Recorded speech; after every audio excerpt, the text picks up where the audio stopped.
What do you think is the most overrated biohacking modality out there right now? I'd say a reliance on too much technology. I think people just take it a little bit too far. They will have sun outside, but they'll still use a red light instead. They'll be able to go out and earth themselves, but instead they'll rely on an earthing mat. And I think it's just a little bit too much over reliance. Like when you go to a biohacking event, there seems to be a lot of disposable income there as opposed to a Yeah. more of an athletic event. And people just want to buy their health and it can't be purchased. One of the biggest myths out there.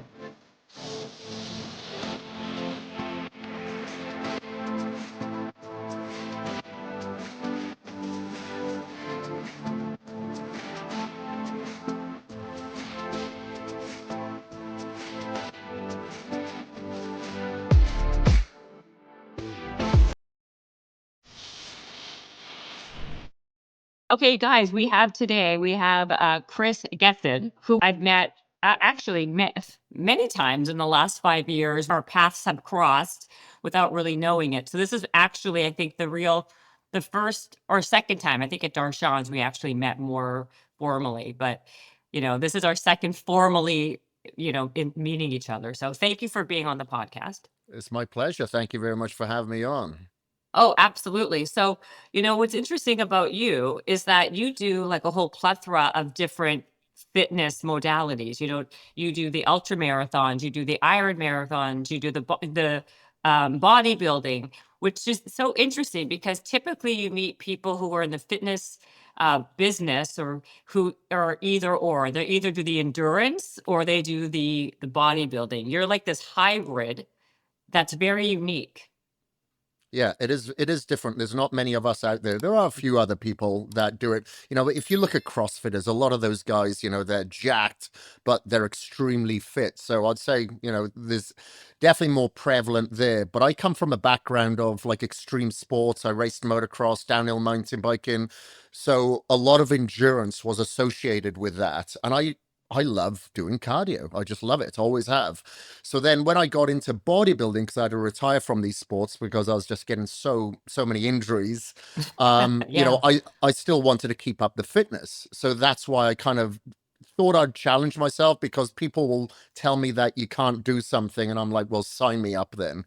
And I just want to open the doors for other people to see that these things can be done, because a lot of people will come up to me and say, hey, I gave up running to get into bodybuilding or vice versa. And I've written books on this. I've done a video series on this to show people the way that they can do it and enjoy both. The most important muscle at the end of the day is our heart. So I think it's rude not to work it. Yeah, right. It's funny that you're saying this because I think one of the biggest myths out there is that too much cardio, or maybe it's not a myth. You tell me. I think you're living proof of it. That if you do too much cardio, it breaks down all your muscle. And so, that's why you see a lot of runners who are kind of like skinny, fat, flabby. But you're kind of like the antithesis of that, right? You're like super muscular and that yet you're doing like 100-mile runs. I'm going to bring it back to you. Is it, in your opinion, a myth that cardio does break down too much muscle? Well, it's a yes and no answer to that because it all depends what you're putting in your body to prevent catabolism. So if I go out, for instance, on a 100-mile bike ride with a couple of my friends that are really, really good triathletes, pro triathletes, they're not eating a third of what I'm eating when we're out on the bike because I'm trying to support my muscle growth or muscle maintenance, I should say. And I require, but the more muscle that you have, the more calories is required to ensure that you don't, hit a wall. So it's like a rolling buffet when I'm riding compared to them having a couple of gels or a little bar.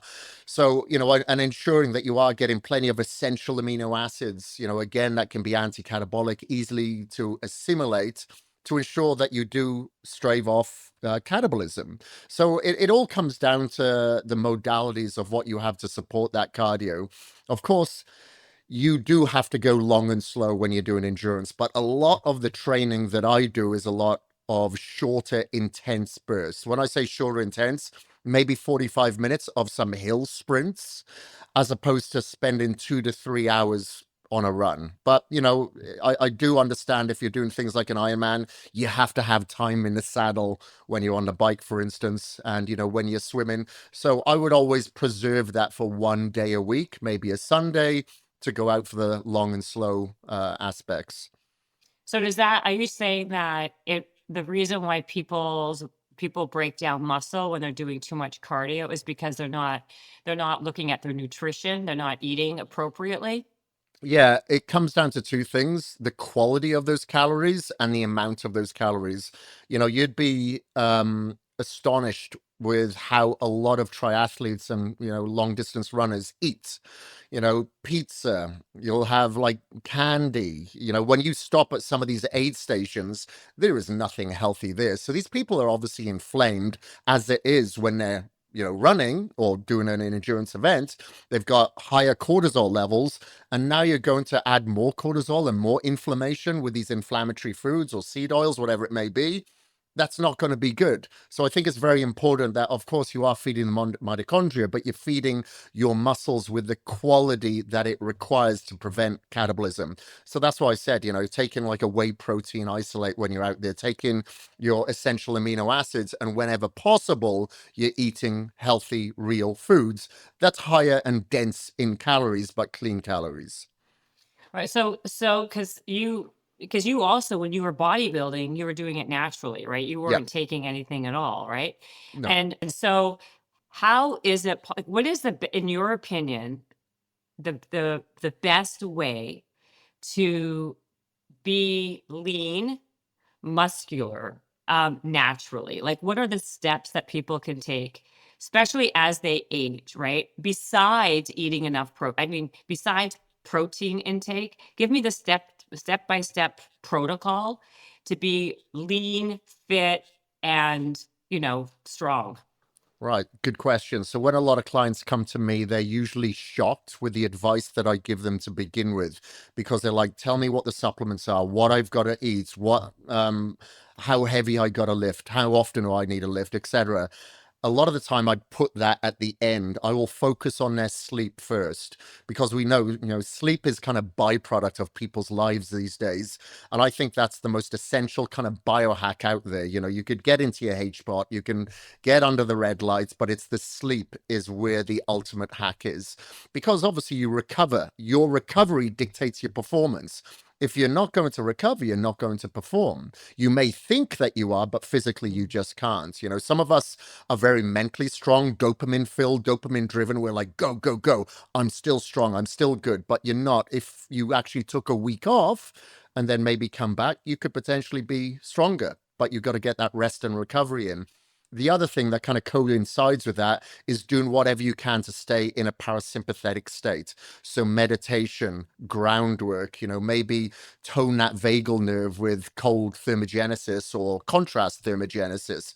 Things like that will really put you into that parasympathetic state will drastically lower your cortisol levels to make you a little bit more metabolically active, so you can consume more food without adding on body fat as well, and doing whatever you can to stabilize your blood sugar levels, because if you are absorbing a lot more food, you want to ensure that you don't get massive spikes that could spill over into fat stores, or then a crash that leads to fatigue and now you're not energetic to train at all. So we know that ice baths in the morning help stabilize blood sugar levels. There are obviously supplements out there like dihydroberberine or GDA, things like that help stabilize the blood sugar levels, making sure that you're eating your protein, your fiber first, and leaving your carbohydrates last. Obviously you have your fats in there as well, carbohydrates last, so you don't have that much of a spike. And once you've had that larger meal, just go for like a 10-15 minute walk as well, just so you're assimilating. I believe that cardio actually helps with the recovery in order for you to put on muscle. If you are transporting the nutrients to the localized area that you've just trained through movement, then of course that area is going to recover so much quicker. So you're going to be able to hit it so much harder the following day. Oh my God, you said so much there, like a million questions. So you're saying one of the best ways to lower your insulin is taking a cold bath or a cold plunge first thing in the morning. Yeah, to stabilize your blood sugar levels throughout Just the day. So if somebody was to wear a 24-hour blood glucose monitor, measure your blood sugar throughout the day, then eat the exact same thing the following week, but start your day with a 3-minute ice bath, and check your blood sugar level again throughout the day. I guarantee it'll be lower. But of course, everything else has to be aligned. You have to make sure that you are getting your sleep the same as you did the previous week as well, because lack of sleep can lead to insulin resistance too. what do you think is the most overrated biohacking modality out there right now? Good question. The most overrated. Let me see. I'm looking around my office because I'm looking at my pulse setter, I'm looking at my brain tap. Um, I'd say a reliance on too much technology. Here I am in Boise. I don't need to rely on technology too much. But of course, if you're in a city or in a built-up area, maybe it's winter and you're not going to get sun, then you're going to rely on those biohacks a little bit more, such as the red light, because you're not going to get the red frequencies from the sun during the winter as much in some parts of the world. You're not going to go outside and ground yourself because it's too cold outside or there's snow on the ground. So then you'll rely on like some Bahi trainers or a grounding mat or a grounding sheet. But I think people just take it a little bit too far. They will have sun outside, but they'll still use the red light instead. They'll be able to go out and earth themselves, but instead they'll rely on an earthing mat. And I think it's just a little bit too much over reliance. Like when you go to a biohacking event, um, there seems to be a lot of disposable income there as opposed to a Yeah. more of an athletic event. And people just want to buy their health. And it can't be purchased. You can be a student of learning and learn about all these amazing biohacks and technology, and they do have a use. But you have to be a student of application as well. And that application usually comes from what our ancestors did, those ancestral tenets. But if you can mix them with a balance of today's technology, that's great. But you can't do one without the other. No, and I agree with you. I think everything has become like more is not more. You know what I mean? Like less is still more. And I think you're right. When I go to these biohacking conferences, it's like you're not seeing the athletic the athletic crowd, right? You're seeing people who have a lot of extra disposable income and they're looking for sometimes the magic bullet or the easy way out to even reverse your biological age, right?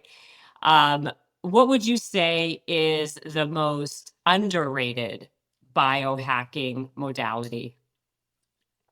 Let's say meditation. Meditation. If you want to call that a biohack, would you consider that a biohack? Not really. No. Give me another. No. Okay. Another one that is underrated, you said. Underrated. Hmm. That's a good question. I don't know. Stem cells still seem to be a little bit fringe. I've been doing stem cells every couple of years since 2017. And I try to get so many people to utilize it. I try to get my father to do it. He should have had a hip replacement like 15 years ago. You can have a much better quality of life when you have obviously the right stem cells, because not only is it helping, let's say if you've got connective issue joints, now your quality of life goes down. And when people's quality of life goes down, then their health span, their lifespan usually shortens as well. But if you can have a better quality of life by fixing some issues or ailments that could be causing you pain, then do it. Yes, it's an investment, but you can't put a price on your health. But not only that, if you're not only doing the stem cells to acute areas such as your shoulders, elbows, etc., by having them IV as well can help with the restoration of organs like your liver, kidney, pineal gland, things like that. That maybe that in your previous years, as a youngster, maybe you abused alcohol or whatever, and you've caused inflammation and damage to that liver, then stem cells can actually help with the recuperation, because I guaranteed if you were lacking in sleep, if you were doing drugs, if you were drinking alcohol, if you lived a very stressful life, you have withdrawn a lot of your own stem cells. So your ability to recuperate, recover, regenerate is hampered. And stem cells, I believe, is still a bit fringe in the athletic community, in the biohacking community. Yeah, it's there. A lot of people take part of that, but a lot of the mainstream people do not. And I think more and more people should. Unfortunately, we don't have the same.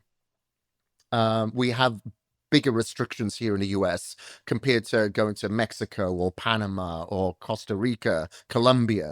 But unfortunately, we go there, but we're going to get the harvested stem cells that have been expanded, and it's going to be a lot cheaper. So, take a trip and make a holiday out of it.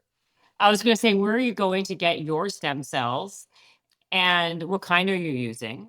And Yeah. then the other part of the question is, why are you getting them every 2 years? Do they only last you 2 years and then you have to redo it again? That seems like an expensive modality just to do, if you have to keep on doing it over and over again so quickly. Yeah, I'd say you don't have to do it every couple of years, but I'm still doing silly extreme sports and I'm 50 years old now and I do not bounce back as I used to. And I've had Okay. so many injuries from many, many years of, like I said, from the age of 6, participating in extreme sports that come and rear their ugly head a little bit later. So I had surgery on my shoulder in 2017, had stem cells put in there. I tore my tricep off the bone in Oh, 2020, had oh stem God. cells put in there. I just knocked a big chunk of cartilage out of my shoulder. I've actually got a call with a surgeon tomorrow that does 3D printing of cartilage in New York. But stem cells are not going to hurt. I've had a torn meniscus in my knee for like 2 years. I want to avoid surgery, so I get topped up with stem cells there. It's the mesenchymal stem cells that I get. I've had them in Colombia, but the best place that I believe, I have no association with this company, is CPI in Tijuana. They're basically the official sponsor of the UFC. Ed Clay from Nashville and Scotty from Vegas, they own the place, but their clinic is in Tijuana again because of the restrictions that we have here in the US. Wow. Yeah, I know a doctor. His name is Dr. Adil Khan. He does it out Yeah. of Cabo. Yes, Does I he know. is it, do you know him? I know Is him. he Yeah, he's also got a clinic in Dubai as well, I believe. exactly, Yeah. exactly. Does he use the same stem cells as the ones that you were just talking about? I believe so, but I think he also does a lot of focus on your own stem cells as well. I don't know if he does the fat deposit stem cells, but I think he does the bone marrow. He called them Muse cells. Mu cells. Okay. No, that's different. That's different to the mesenchymal then. It is different. Okay. Yeah. So you're saying that would be the one that's the most underrated, right? What's I the, believe I believe so because every client that I've told to go there, and a lot of time, a client has taken their father who's, in their late 80s, early 90s that have, debilitating diseases. They've all come back and said 6 months later, because it takes about 6 months for the efficacy to kick in. That they feel so much better. You always second guess it about 3 months later. You're like, did I waste my money? Did I waste my time? Things aren't feeling better. It just takes time to kick in, but you have to be very, very conscious of the post stem cell phase. So for 3 months, you cannot train. Because if you cause inflammation or a breakdown of muscle, that's where the stem cells are going to go. You need them to stay in a localized area that you've had them. You can't do ice baths. You can't do sauna. Of course, you can't drink alcohol or anything. It could be pro-inflammatory. So I do ice baths every single day, mostly twice a day. I've got a Morozco Forge out back. I got a clear light sauna. I can't use them for the next 3 months.